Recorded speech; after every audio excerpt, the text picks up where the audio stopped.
திருநங்கைகள், திருநம்பிகள் உள்ளிட்ட திருநங்கைகளுக்கு முக்கியத்துவம் தரும் வகையில் சென்னை வில்லிவாக்கம் தொகுதியில் அக்கா ரோஷினி அவர்களை அண்ணன் சீமான் அவர்கள் வேட்பாளர் அறிவிச்சுக்கிறாங்க. இது எதற்காக அப்படின்னா, பல பேராக இல்லை நகையாடப்படுகிறது.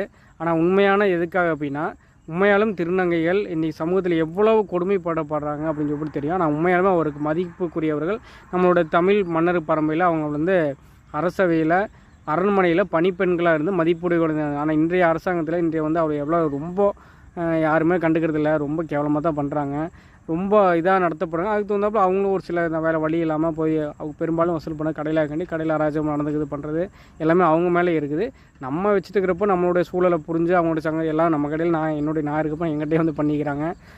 அவங்களோட சங்கத்து மூலிமா பேசி ஒருத்தர் வந்தால் இவ்வளவு, 5 பேர் வந்தால் இவ்வளவு, கூத்தாண்ட நோம்பிக்கை இவ்வளவு, தீபாவளி பொங்கலுக்கு இவ்வளோ பேசி உங்களுக்கு ஏதாவது பிரச்சனைனாலும் கூப்பிடுங்க. அதே மாதிரி எங்களுடைய சூழல் கடைக்காரோடைய சூழலையும் யோசிச்சு பாருங்கள். முதல்ல போட்டு இங்கேயே போய் கஷ்டப்பட்டுக்கிறோம். எங்களுக்கு 4 காசு ஏதோ மீதி நடத்தால் நாங்கள் ஏதோ வாடகை கொடுத்து சம்பளம் கொடுத்து ஏதாவது மீதி பண்ண முடியும்.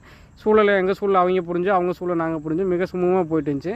ஆனால் நாட்டில் இது கிடையாது. இது அறிவிச்சதுக்கப்புறம் கூட யாரோ என்னமோ 9 எம்எல்ஏ என்னென்னமோ பேசுகிறாங்க. ஆனால் ஒரு அரசன் இப்படி சிந்திச்சா, ஒரு நாட்டோட கட்சியோட தலைவன் இப்படி சிந்திக்கிற கட்சி அந்த நாடு எப்படி இருக்கும் அப்படிங்கிறது இப்படி எங்கேயுமே இந்தியாவில் சிந்திக்க ஒரு ஆள் கிடையாது.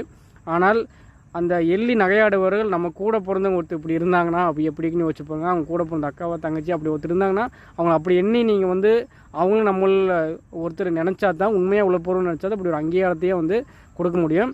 அது அண்ணன் செஞ்சுக்கிறார். அனைத்து உயிர்களுக்கும் அனைவருக்குமான கட்சி அப்படின்னா நாம் தமிழர் கட்சி தான் அப்படிங்கிறது. அண்ணன் சீமான் தான் தலைவர் அப்படிங்கிறது மீண்டும் ஒரு உரை நிறுவத்திருக்கு.